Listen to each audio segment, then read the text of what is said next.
جا کے رپورٹ دی، کہا کہ شکر ہے اللہ کا، انشاءاللہ میرے خاندان میں علم باقی رہے گا۔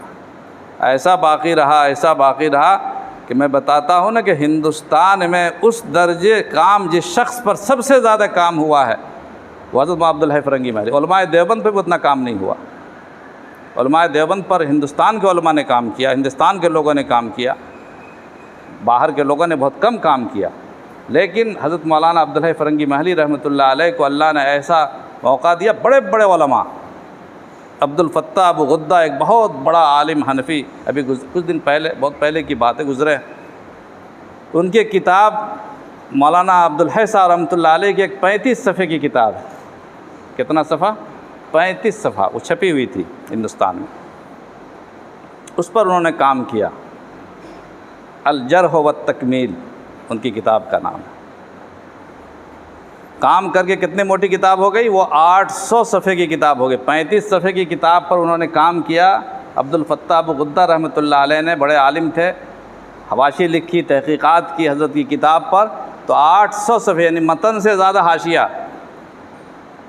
تو کسی نے، حضرت نے خود لکھا ہے عبد الفتاح صاحب نے، کہ کسی نے مجھ سے کہا کہ بھئی حضرت کی کتاب تو 35 صفحے کی تھی، آپ نے تو بہت بڑی لمبی چوڑی کتاب لکھی، اگر آپ اس حاشیے کو الگ سے چھاپ دیتے تو آپ کی مستقل کتاب ہو جاتی۔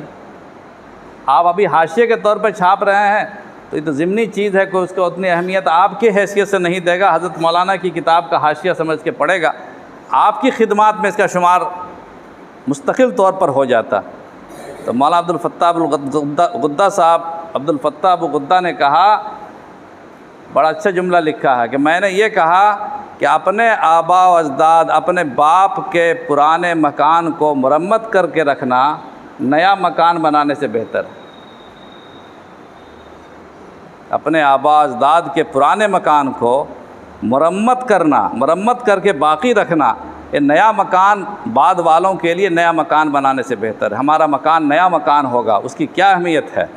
یہ ہمارے بزرگوں کی نشانی ہے، بزرگوں کی کتاب ہے۔ اس پر جو کام کریں گے، اس پر جو محنت کریں گے، تو پرانے آباء و اجداد کے پرانے مکان کی مرمت کرنا نیا مکان بنانے سے بہتر ہے، نئی بلڈنگ بنانے سے بہتر ہے۔ یہ نظریہ تصور ہے۔ انشاءاللہ اپنا تعلق کتابوں سے ایسا قائم کرو، ساتھیوں کو مت تلاش کرو۔ اگر کوئی ساتھی تمہیں ملتا ہے اچھا، یقیناً اس کو ساتھ لے لو، لیکن ایسا ساتھی ملنا بہت مشکل ہے، تم چن نہیں سکو گے، تم انتخاب نہیں کر سکو گے، غلطی کرو گے انتخاب کرنے میں، تم یقیناً غلط ساتھی کو چنو گے، یا پھر اپنے اساتذہ کے مشورہ سے چنو۔ اللہ تعالی ہم سب کی